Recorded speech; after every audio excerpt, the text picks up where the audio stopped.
A minute.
Good afternoon, morning. Good after morning, everyone. Welcome to the Regional Services Committee meeting for April 24th, 2019. Before we begin, I'd like to recognize this meeting is taking place on the traditional territory of the Coast Salish people, and with that, we'll get underway. First item on our agenda is the approval of the agenda. Any changes or additions? Thank you, Mr. Chair. There are none. If I can get a motion to approve the agenda, Director Morrison, seconded by Director Yanni DiNardo. All those in favor? Opposed? None opposed. Motion carries. On to the minutes. Thank you, Mr. Chair. The recommendation before you is that the minutes of the Regional Services Committee meeting of March 27th, 2019 be adopted. Moved by Director Smith, seconded by Director Sebring. Any discussion? Seeing none, all those in favor? Opposed? Director Kuhn opposed? Or a question? Opposed. Director Kuhn. Okay. I don't agree with that 7,000. Okay, thank you. With the, not the minutes themselves, but with the result of the discussions. Okay, thank you. Moving on to public input period. Are there anyone who would, from the public, who would like to speak to an item on the agenda? It's a short agenda today, so there is one item. Seeing nobody stepping to the podium, we will move on. On to reports. Thank you, Mr. Chair. Oh. Item R1 is a report from the Public Safety Division regarding the CVRD Community Wildfire Protection Plan, and that's there for information. Thank you. So is there a presentation? Mr. Jejong. Yes, Mr. Chair, there is a presentation. So I just wanted to start off that you'll see in your report that this is the required presentation for our Community Wildfire Protection Plan. The CVRD has had two previous plans, one in 2006 and an update in 2011. This is another update. We started this process back in 2017. And it's not in this report, but I do want to mention that this has been internally a real team effort with the different divisions here to pull this off. In conjunction with the Public Safety Department, we've had workings with our planners, our Parks Division, our utilities, Austin with Austin Tokarik. We also brought in Brian McIntosh and Pat Hayes, who some of you know, retired ministry people from the wildfire. Brian's here today. Procurement and finance had a hand in this as well. And not to pick favorites, but a lot of work also went in from our GIS department. Brought a lot of professionalism into this process. So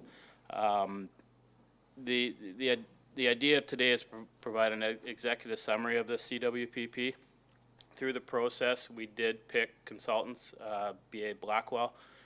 Bruce Blackwell is here to deliver the presentation to you, and you can follow up with any questions after that. So, Great, thank you very much. so Bruce. Yeah. You're gonna make me do this? Go here. Yeah.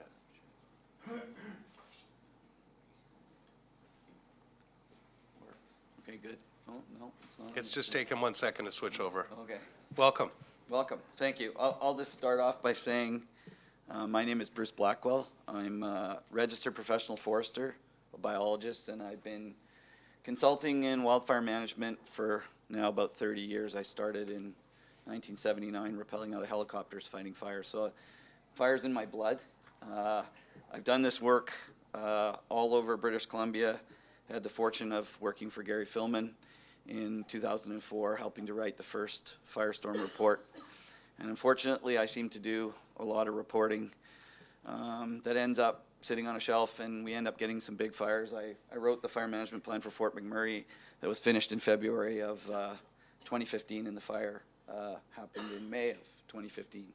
So I've seen a lot of things and have learned a lot of things over my career, and I guess what I'm here to tell you today is that most of British Columbia, including this part of the province, which a lot of people seem to discount sometimes, are facing a very serious fire problem. And that fire problem, largely, in my mind, at least as we talk about it today, is the result of several years of drought. We're probably in the third year of what I would call a regional drought that's affecting most of BC. If you travel across the island or even in most of the coastal areas, you see there's a lot of cedar dieback. Arbutus is dying significantly. And a lot of that is because we've had rainfall that hasn't occurred that we normally get, or it's in very short bursts. So today I'm going to be telling you about a number of things that we've identified that I think you have an opportunity to take advantage of in terms of funding and in terms of what's happened in other parts of the province, and I would implore you to take advantage of the funding that is available, because I believe I've spent a lot of time on most of the Gulf Islands and the South Island, and I believe that we've been lucky that there hasn't been a significant fire in this part of the world. There's the conditions, there's the fuels, and I'm not going to suggest that it'll even be a lightning fire. I will suggest that it's probably going to be a human-caused fire. It might even be a house fire that spreads into the forest. You have a unique issue here where most of the buildup area, or most of the interface, is immediately adjacent to private land, which you really don't have forest private land where you don't have a lot of control. And I spoke to the fire chiefs last night about trying to engage the private land ownership, which largely is Mosaic now, in starting to focus on working with you to address the fire issue immediately around communities and related to harvesting that's going on the South Island. So those are just some of the highlights. We were engaged in 2017 to undertake this project, which was a large project. You have 4 zones that we reviewed. The CWPP process was put in place to aid communities in developing plans to assist in improving safety and reduce the risk and damage to properties. This was provincially funded by the UBCM under the Strategic Wildfire Protection Initiative, so it was a grant. That has changed as of last year. The program has switched to what's called the Community Resilience Initiative, and each regional district municipality has been allocated a significant amount of funding with a lot less strings attached to do things that are outlined in their community wildfire protection plans, or even just updating their plans. And fire prevention is a big part of this program. It allows you to do a lot more things than previously were available. There was $10 million allocated for this year, which is already being released right now, but there's $20 million being allocated over the next 2 years, and you have access to that funding now that you have a plan with a series of recommendations. So over the next 2 years, you can apply for funding to support the recommendations outlined in this plan. Our team believes that the risk to this part of the world is significant. As I said, largely because of human-caused risk. The fact that you have a major highway corridor that runs right through many of your areas. You have been, as a regional district, proactive. You have done 2 CWPPs. Your fire departments have been actively doing fire smart work, but I would suggest a lot more work is required, and there is funds to do that. I think overall, the fact that you've got this recently updated CWPP, there is access to funding. It's perfect timing to really take this and run with it. A lot of municipalities are not in the same position as you. This is the area of interest. These highlighted areas are where our work was concentrated on. And we looked at a whole host of issues. And the documents are quite fulsome, so I'm not going to present all of the information that's in the documents. And each zone has a specific set of recommendations that are tailored to the needs of that zone. Overall, across the region, there's 207 recommendations in the reports. Some of those duplicate across zones, but there are unique recommendations within each zone. We looked at fire threat, which is the classification system that the province requires us to undertake, and fire behavior. And many of the areas immediately adjacent to private land are classed as moderate. And that's moderate within what I would consider historic climate, the historic climate regime. Whereas a lot of people will tell you that that climate is changing, and that really what's happening, in my opinion, is that the window of fire probability is becoming bigger. So where we historically might have had 30 days of high and extreme fire danger in this part of the world, we're now seeing 50, 60, up to 80 days per year where we have that window where someone can start a fire, and where once a fire starts, it has the potential to do a lot of damage. And you've seen that in the interior. We've seen it on parts of the island, but really this part of the island has avoided a major fire. So you can see that there is quite a bit of high hazard area, and within that classification of hazard, these black polygons that you can see on this map have been identified for fuel mitigation. So the funding that's available is available to do fuel mitigation in and around these parts of these communities. So we have prioritized these areas within the plans and suggested where you should start and what you should think about. And this work is ongoing in a lot of parts of the province right now. So I'm doing a big program in Whistler where we're looking at 1,200 hectares of treatment. We've done 400 hectares of treatment in the District of North Van. There's thousands of hectares proposed in the Kootenay. So these numbers are not unusual for what other regional districts and other communities are facing. Director Kuhn, and then Director Marsh. Well, these are forest stands that have accumulations of fuel that we believe are hazardous. If a fire were to start there, what could happen? Microphone, Director Kuhn. Microphone. Oh, yeah, sorry. Thank you. We are surrounded by private forest land, and there's always been this little bit of a, let's say, opposition because private forest land is treated a little bit different than crown land. And there've been in the past protests about some of the logging that goes on. And I've heard the other voices that say, well, no, we should log because that will eliminate some of the fire threat. Now, is that true, or does it depend on how much of the bottom is actually being cleaned up after the logging? It depends entirely on how the logging is conducted and how much material is left post-logging. One of the big issues on the South Island is that we rely on the practice of prescribed fire to mitigate some of this hazard, and there's a lot of opposition to burning, which really is the only tool that we have to deal with this material economically. So this is not unique to this part of the world. You've seen in the Chapman-Abbott report that came out last year that there's a call to increase the amount of prescribed burning that we're doing in BC. The problem is there's a very strong physician and public health lobby that doesn't want to see smoke, which is concerned about public health. And so this is sort of in a collision course at a policy level, in my opinion. And ultimately, I think it has to be resolved, and we need burning as a tool in the toolbox, because we can't, the economics of trying to remove a lot of this material just isn't there. A lot of people want us to move to pellets and other things, but I've been working on this for 20 years, and I can tell you that the economics, unless you're right next to a pulp mill or a facility, are very difficult. So I think this is a province-wide problem, and I think people have to accept, if they don't want to have smoke for 3 weeks a year that looks like a fog bank, that they've got to accept that we have small amounts of controlled smoke in periods when we don't have high risk of fire. And so I would advocate that wherever possible that you support policies to allow for the proper application of prescribed burning. Thank you.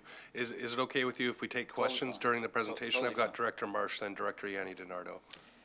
Thank you, Mr. Chair, and thank you, Mr. Blackwell. I'm looking at the map that was provided to us, so I don't know if you have it. Looks Yes. like this. Oh, okay. And on this map, in the table, there is no corresponding thing for the white zone, which North Cowichan is in on the map. So does that mean North Cowichan is not a part of this? So North Cowichan is a municipality, Right? and they had previously done their CWPP. So municipalities are done independently Okay. of regional districts. And so I believe they have a CWPP that preempted this CWPP, and so this was not included in the study. So you do, though, have what I think would be Maple Mountain as an area of high risk in the black. I believe so. Do you So want was that something you got from our CWPP, or? I'll rely on Stefana to speak to that. Sorry, you wanna- I can help with that. That part that you'll see there is, you see the fluffy bubble around, that's the area of interest. That has to do with 6 homes per square kilometer, and then you Okay. take a 2-kilometer buffer from there. So it's the interface with- So okay. it's that area of interest that's around the 6 homes per square kilometer.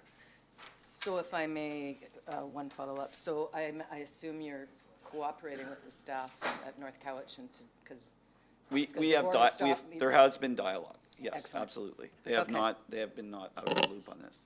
great, thank you. Okay. So I have Directors Yanni DiNardo, Nicholson, and Sebring.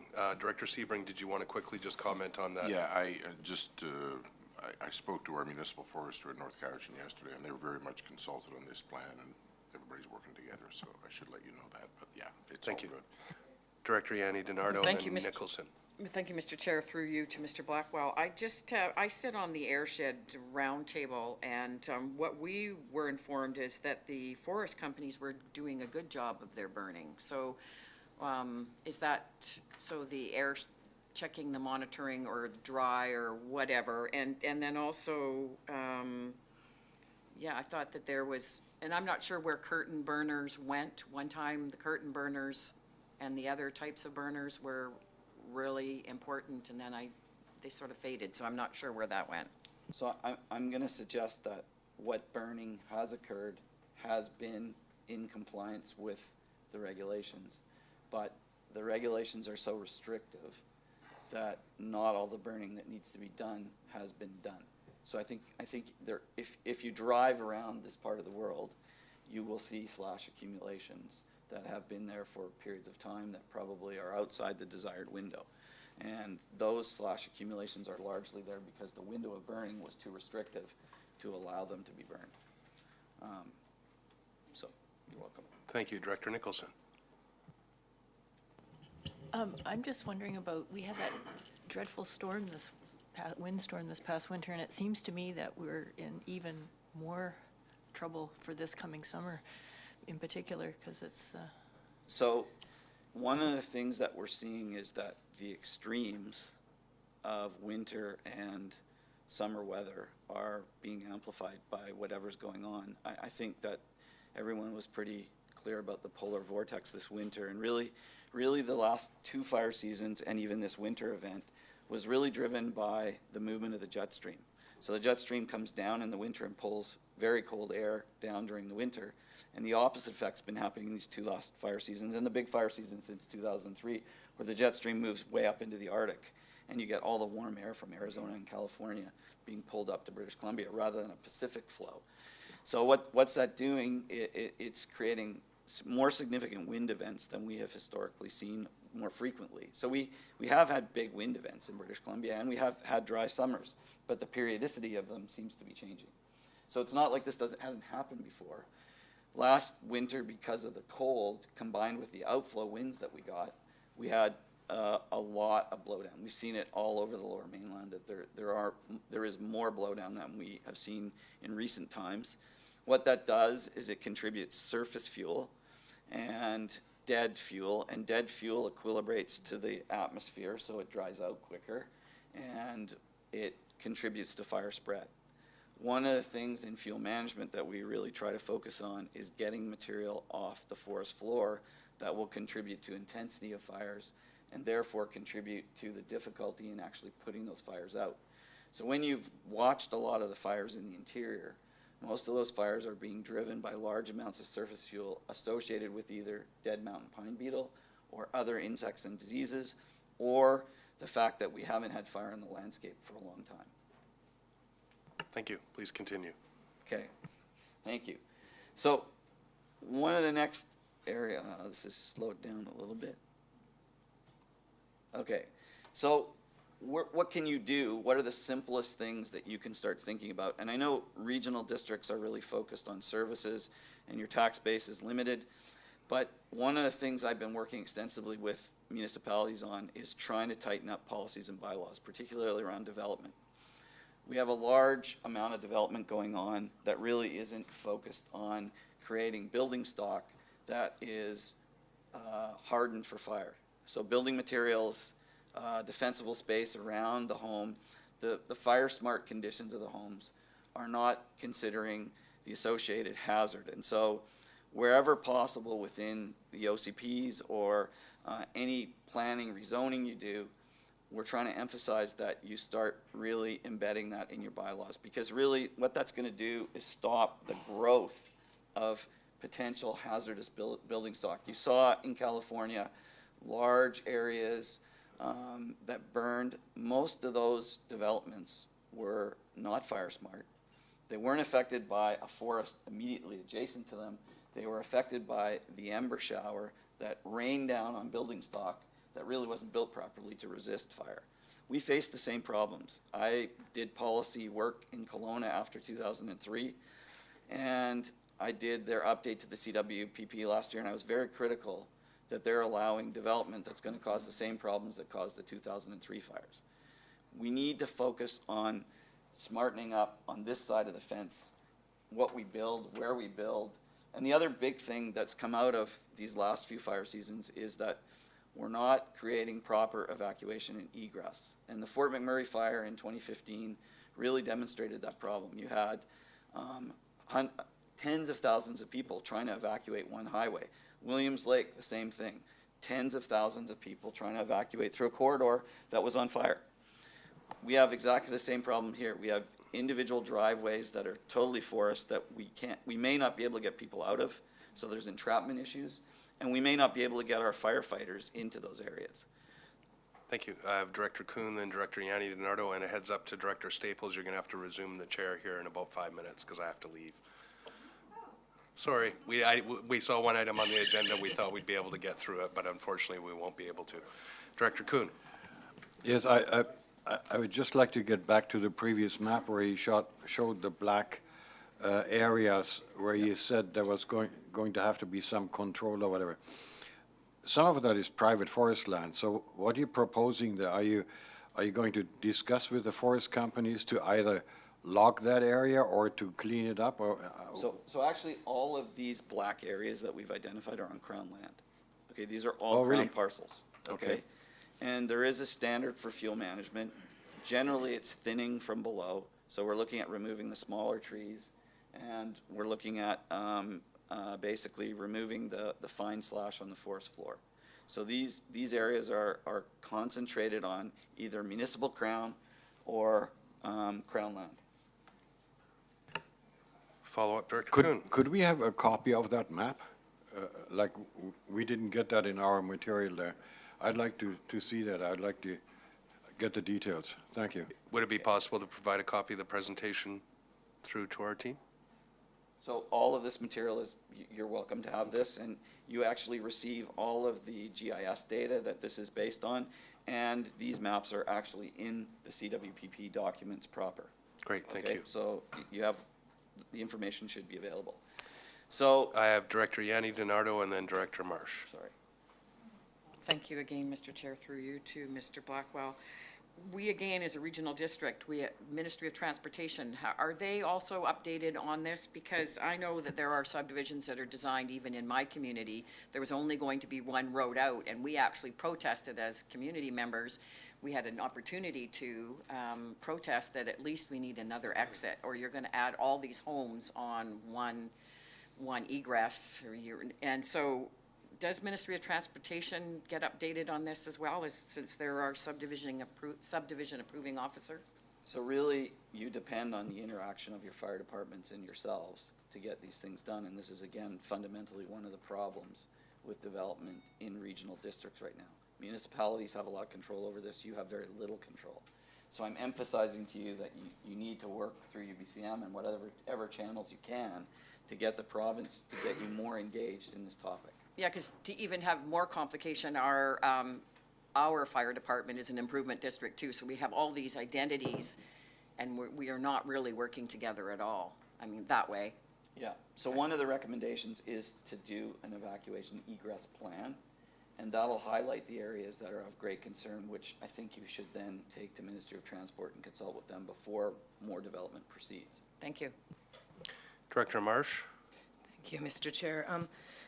In North Cowichan, as you know, we have 6 mountains that are part of municipal forest, and we're getting considerable pressure from the community to make them more like a natural forest, so, you know, leave some of the blowdown and that kind of thing. And I've also been doing, in some of my reading, I understand that forests that are managed like ours, we don't replant deciduous trees, and sometimes they can be a fire break. So can you comment a little bit on that?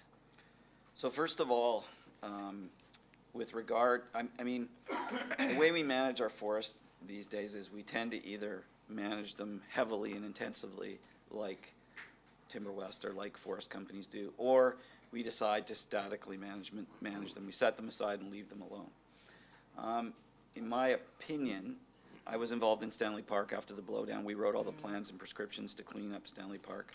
Stanley Park was a tremendous fire hazard after the blowdown.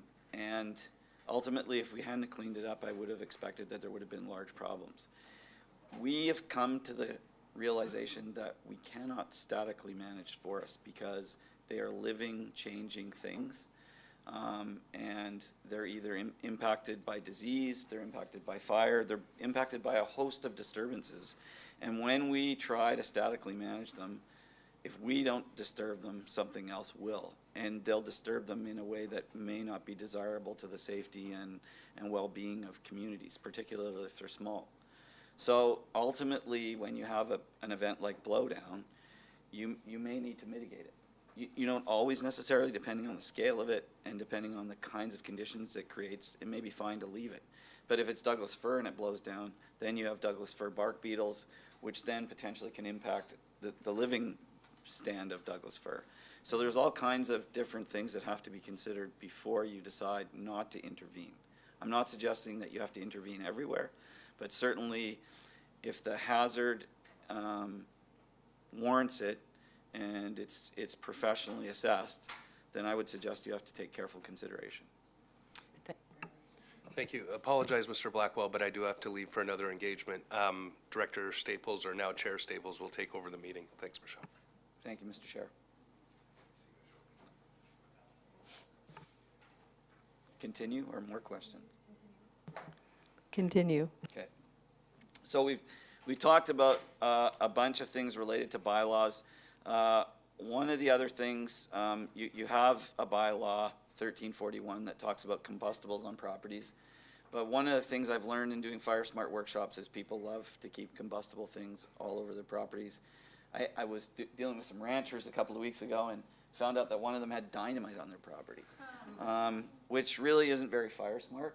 And so part of your propane, large propane bottles are actually a significant hazard to your firefighters and to property owners during a wildfire event.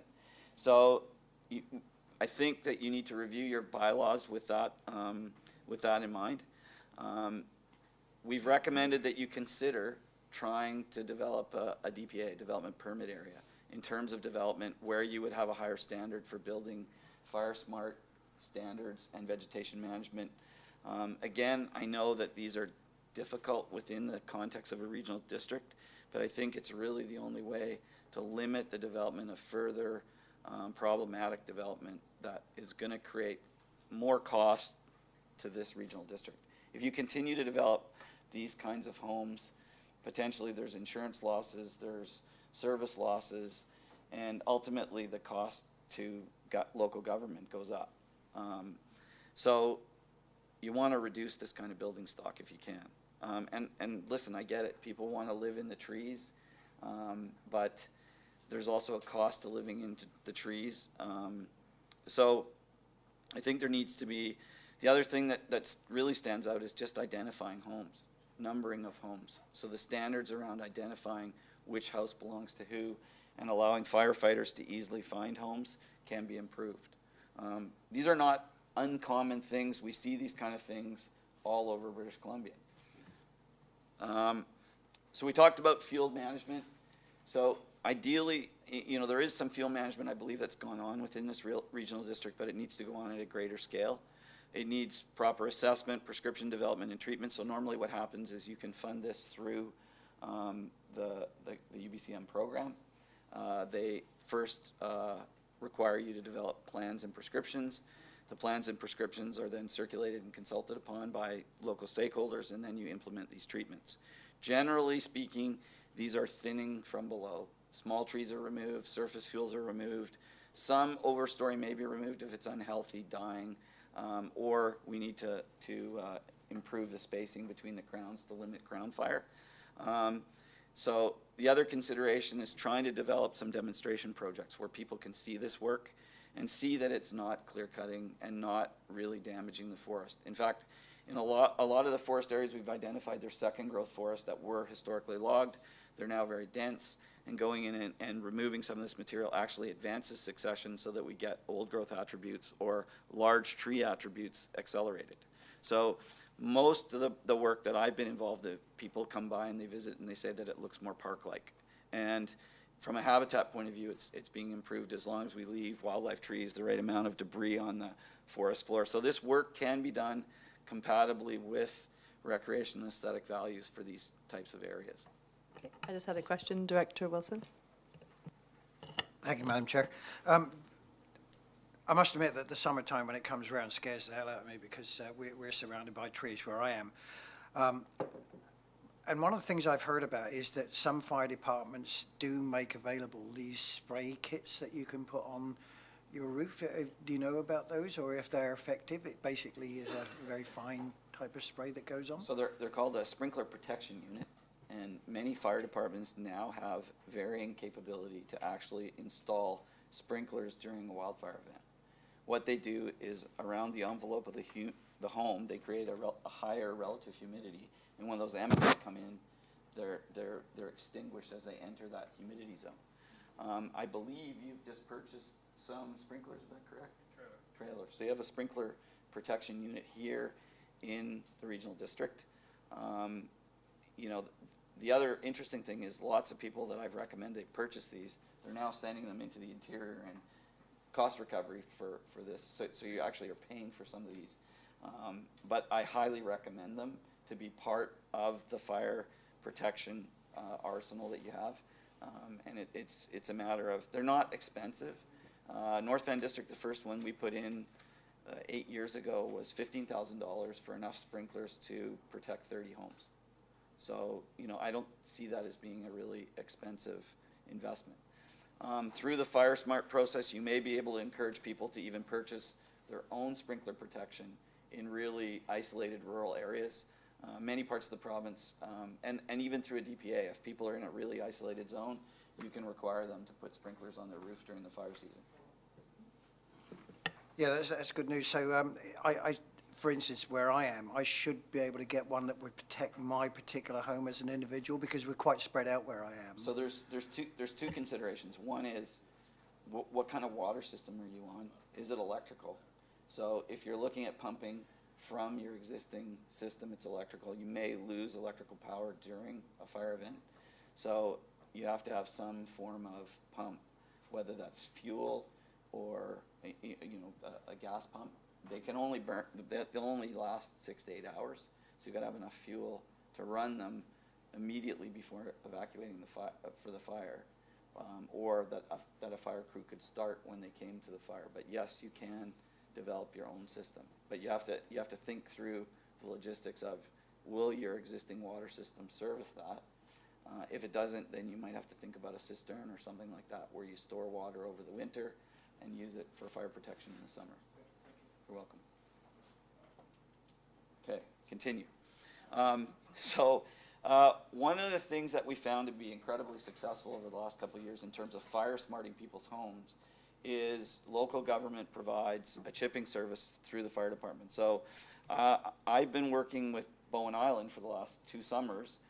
They do Fire Smart workshops where attendees, if they come and sign up, actually have access to a chipper service where they leave the material on their driveway and the local government will come and dispose of that material on behalf. And again, this is eligible through the new CRY funding.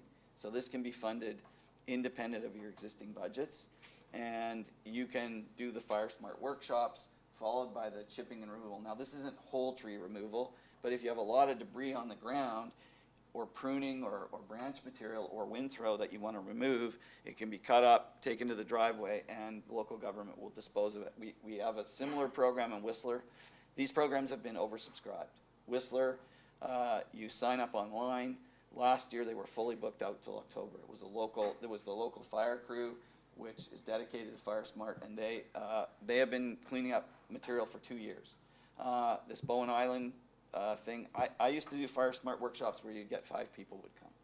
Last year I did 3 workshops. There were 80 people at every workshop, and they all signed up because they wanted access to this chipper. And they've done 3 more workshops this year. So there's really innovative ways to successfully get people engaged in starting to take care of their own fire problem. And I can tell you the last 2 fire seasons, people have really risen up and woken up to this problem, and they're actually scared of it.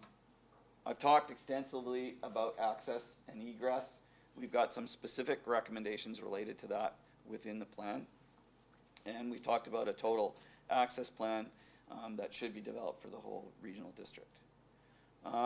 Fire Smart, again, I think there's funding available that you can bring resources into your local fire departments to start promoting Fire Smart more actively through the community. And again, that's a recommendation that we have in many of your plans. Fire Smart, working at the individual home level is the best way to protect communities. You can't rely on government doing fuel treatments, beefing up fire departments. It has to start at the individual property level, or we're not going to improve on this problem. And there are so many homes that don't meet the Fire Smart standard. Even if we could move 20%, 10% of them there, we would be achieving some very significant results. Again, Fire Smart has some really simple guidelines that make homes more resistant to fire. The 2 biggest ones in my mind are rated roofing. So where people don't have wood roofs, they have they have asphalt roofing is Fire Smart. Metal roofing, there's simple ways that when people re-roof, they convert to the right roofing, and that just comes back to education and communication. Just trying to get people to focus on some basic things. Vegetation around, if you have a vegetation-free zone of 30 feet around your home, you have a much lower probability of your home being impacted if it has good building materials. So there's some very simple and basic things to consider in terms of your home. I talked about fire department considering representatives or hiring qualified professionals to do Fire Smart training. Ideally, you want to increase the compliance. We talked about that. And again, taking advantage of this UBC funding. Communication and education, we've talked extensively about that. We can always do better. Website communication, radio announcements, media announcements, taking advantage of any opportunity to promote some of these principles we talk about and get people thinking about some of the fire problems that exist during these periods of high fire danger. Preparedness, we promoted last night with the fire departments that they continue to work cooperatively with BC Wildfire Service, pre-season communication, training drills, simulations. Those all happen within fire departments around British Columbia. They can continue to happen here as much as possible, because the more we cross-pollinate the structural firefighters with the wildland firefighters, the better prepared for these type of incidents. We reviewed a lot of your infrastructure for firefighting, and basically 2 of the key recommendations is to ensure that adequate infrastructure and equipment exists to address wildfire threats. There were some concerns that the infrastructure is not adequate in some locations. And consider hiring a qualified professional or training local fire departments as local Fire Smart representatives to help deal with this as a compliance issue. So those are important recommendations. We could spend the whole time here talking just about protecting and managing infrastructure and making sure that the infrastructure is adequate to fight these types of fires. So in summary, I think that the CWPP sets the stage for implementing a broad spectrum of recommendations. In total, there's 207. As I said, they're duplicated across each zone. There's roughly about 50, anywhere from 40 to 60 per zone. I think one of the biggest messages I'd like to leave with you today is that I think there needs to be a higher level of collaboration with local government and the private landowners in this region. I think fundamentally, I think you have 1 company now instead of 2, and I think there's some good people at the top, and I think I would encourage you as representatives of local government to meet the top executive of your local private landowners and emphasize to them how important you feel that managing fire risk adjacent to your communities is a top priority. I think they're aware of the risk. I think they need a little bit of a nudge to start moving to a higher standard. I think that it's important that we've made a lot of recommendations here, given them priorities, but really it's within your jurisdiction to decide what are the most important priorities and what to move forward with first. There's lots of low-hanging fruit that can be implemented right away without a lot of cost. There's other things that are more costly that will take more time. I look at these plans as, I've been through some of them 3 and 4 times. In North Van District, we're on our second iteration. The first one was 2008, and we've only just got to the last of 32 recommendations to be implemented. And we're gonna make probably the same number again, knowing what we know about the fire problem and the changes that's happened over the last 10 years. So this isn't gonna happen overnight.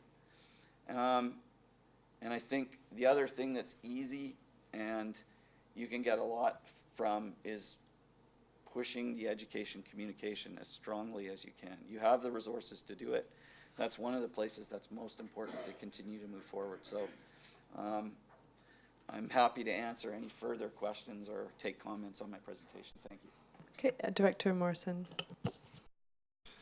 Thank you. Great presentation. I should let you know that we've already started to plan for the nudge with our private managed forest landowners. I think that their cooperation is important. A number of years ago when we were beginning to look at some of these issues, there was this black hole of data for what was going on in the private managed forest lands. They had it, but they weren't necessarily in the mood to share it, and I think that's changing.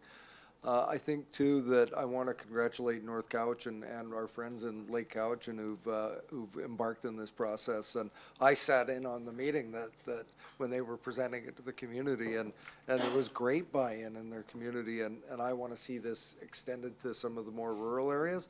But I think you've identified something that I think causes some concern, because we've got small hamlets of communities in some of the more rural areas, but we've also got these roads with those long driveways you spoke of, and you don't really know what's up at the end, but you've got like some pretty significant properties that are in the middle of the forest, and there will be huge losses if we were to have a significant fire come through here. So I think we've got a whole bunch of different strategies that we're going to have to start to implement, and you've already identified it's tougher in the electoral areas to do some of the work.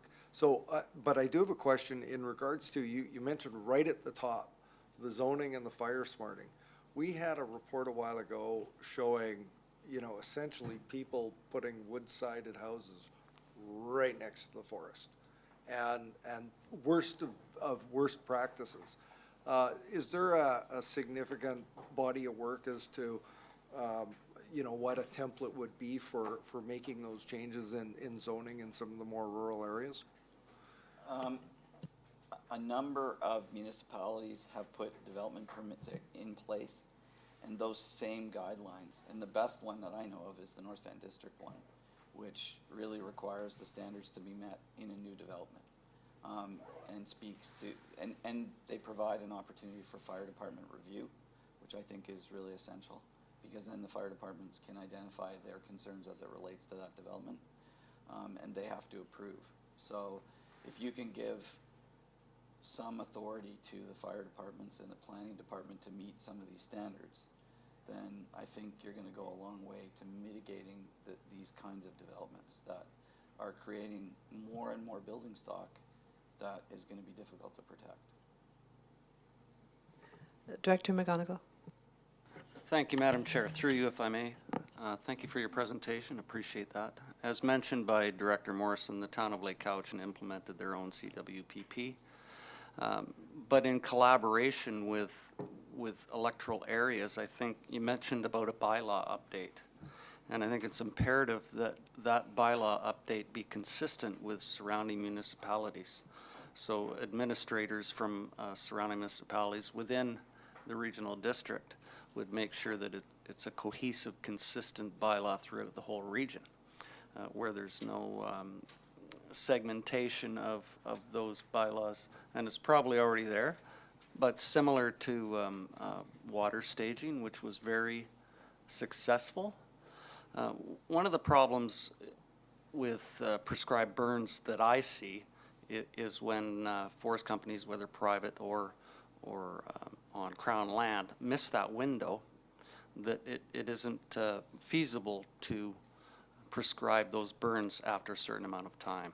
What would your suggestion be on those debris piles that are not able to be burnt after that? That's a good question. What happens in debris piles, for your information, is usually there's decomposition, and that decomposition takes away all the fine fuel, which allows the ignition of the piles. So you really have to change your strategy and how you might ignite those piles. Either you have to put more heat to them, so we use things like tiger torches or other things, and they're more costly. You sometimes need access. Otherwise, you're really left with grinding. And so there is some companies that do grinding work. Leadcore is one of them, but generally very costly. Not something you're going to do for one pile. You're going to have to do it for multiple piles. So that's why you see a lot of piles that are still left. They're old. A lot of land debris piles, land clearing debris piles are left. Again, these still pose a hazard. And I don't have a great solution to mitigate that. And a follow-up, if I may, and I think one of the misconceptions that people have is that the fire department will come and save them. And we saw in many instances in the interior, in those significant events, that the limitation of equipment and the prioritization is limited to what can be protected. So if a significant event occurs adjacent to a community, there's only so many properties that can be protected.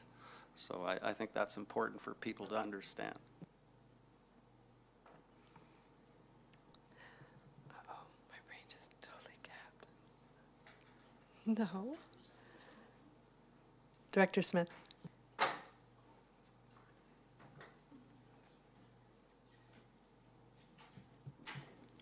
Through the chair, thank you for your presentation. It was very informative. I think that because all of us live in a very forested area, a lot of people are now becoming more nervous, especially with the blowdowns that occurred on Thetis Island.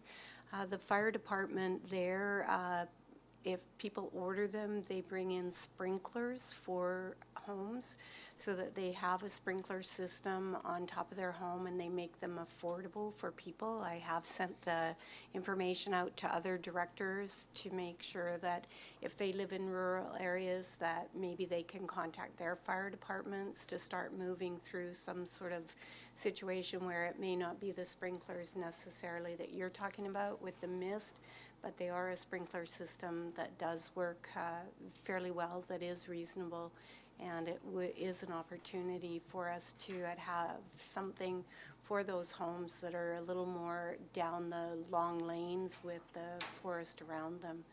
And it's, you know, with all the blowdown that's in our parks, I'm wondering if you have any recommendations for our parks departments for going in and having a look at some of that blowdown and the fuel that's now on the ground? I mean, certainly if you have extensive areas of blowdown, and when I say extensive, I would say a half a hectare or greater, and it's in proximity to where a lot of people are accessing a park. In other words, it's in close proximity to trails or campgrounds or whatever, then yes, it should be assessed. If it's isolated and it's small scale, then, I mean, we could go to the end of the earth to try and deal with all of this. But really, we've got limited resources, so we have to be strategic. And so I would be targeting assessing those areas that are in the closest proximity to human use. If you've got larger budgets and you feel you can do more, obviously expansive areas of blowdown, what would you do? The first thing I do is put the fuel on the ground as much as possible. So you cut it up, bucket, get it on the ground so that it starts to decompose and integrate with the forest floor. And then you're going to mitigate that hazard over a 3 to 5 year period. But the immediate, and the other thing you might consider is if you have extensive areas, you've got a lot of traffic, close those areas in high hazard times. Like when we're into extreme and high fire risk, until they're dealt with, then you may consider closing those areas. Although I'm not a big advocate of closures because the more people you have, the more eyes you have on the ground, and the less likely you're gonna have mischievous activity, where somebody's gonna do something when they think they can get away with it. So there's a catch-22 in closing areas. I'm not a big advocate of closing areas, so. Director Salmon. Yeah, thank you. I'm just thinking about your map with all the little black spots. I think you said that was all Crown land where you're doing some thinning. Or municipal. Or municipal. Or, yeah. So my question, is there any concern with all the surrounding private land being at a different standard that it could just? Yes, and I have to be careful what I say here. The province doesn't even allow us to assess it, so it's not included in your plan. And we don't have any information, and we, in previous plans for the Nanaimo Regional District, requested that they would share their data and that we would work with them, but there was, we couldn't, we weren't able to access it. So really it's the elephant in the room as far as I'm concerned. And that's why I'm advocating that you start a dialogue and start working with the forest company to cooperate. Because, you know, ultimately they need to, they understand it, but they need to know that it could be a house fire right up against their private land that spreads onto the private land and causes a lot of damage to their resource. So the more there's a cooperative working relationship, the more you can limit the potential from a human fire moving onto the private land and damaging a valuable resource to a fire coming off the private lands here. The other thing is you may be able to help them with some of the issues of policing and managing to mitigate human starts on their private land, because you have some of the resources that could help. So in a cooperative relationship, I could see it being beneficial to both parties. Okay. Director Marsh. Thank you, Madam Chair. Through you to Mr. Blackwell. When you spoke about how costly it is to grind up the material, what occurred to me was how costly it is to have fires and to have logging in a sense. And isn't that something the province could mandate? Like, I'm thinking of the down the road costs. All of us have seen our insurance go up. I mean, I think my insurance has quadrupled in the last decade for my home. And we know this is going to continue. I mean, and we're getting warnings from the insurance industry with climate change. So is there anything, like, so in other words, I guess my question is, if the province was to mandate that forest is actually, when they take down their trees, they grind the stuff and leave it on the forest floor, would that be a beneficial thing? So I would say that the province is testing right now through its legislative changes. There's a pilot going on in Port Alberni to create a higher utilization standard. To bring, the pulp mills are asking for more wood.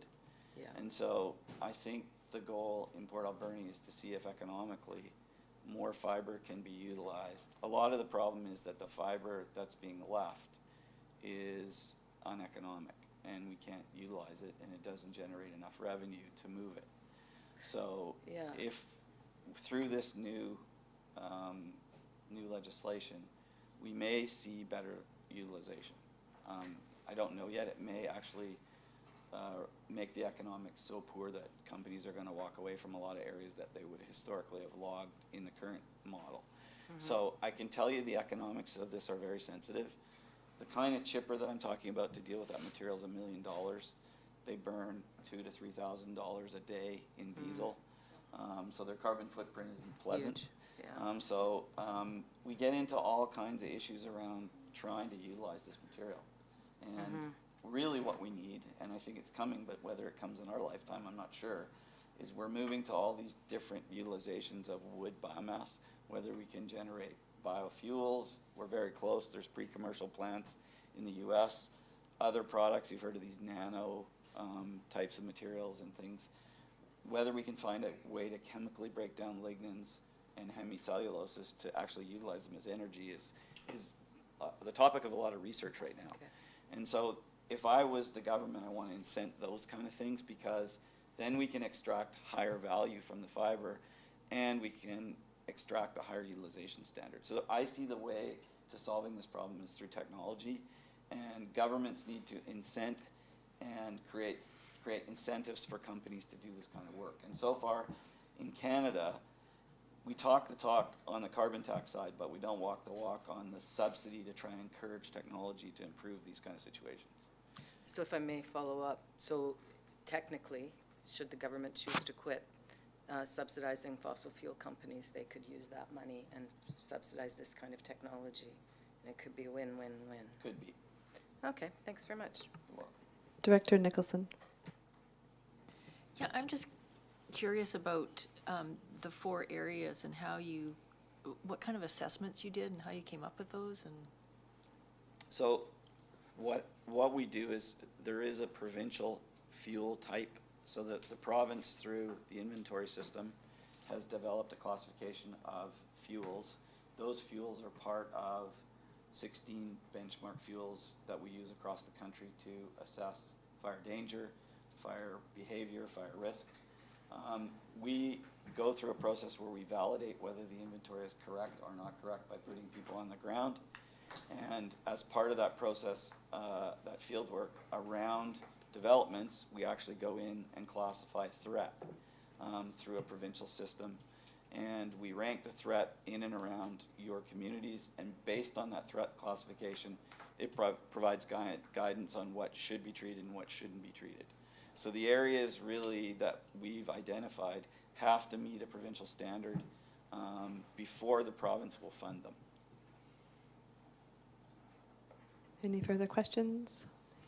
Hearing none, thank you for the presentation today. Thank you. Thank you, Madam Chair.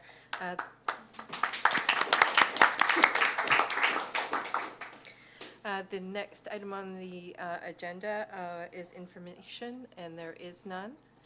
Following that is unfinished business, and there is none. New business, there is none. And we move to question period. Okay, is there any questions from the floor related to items on the agenda?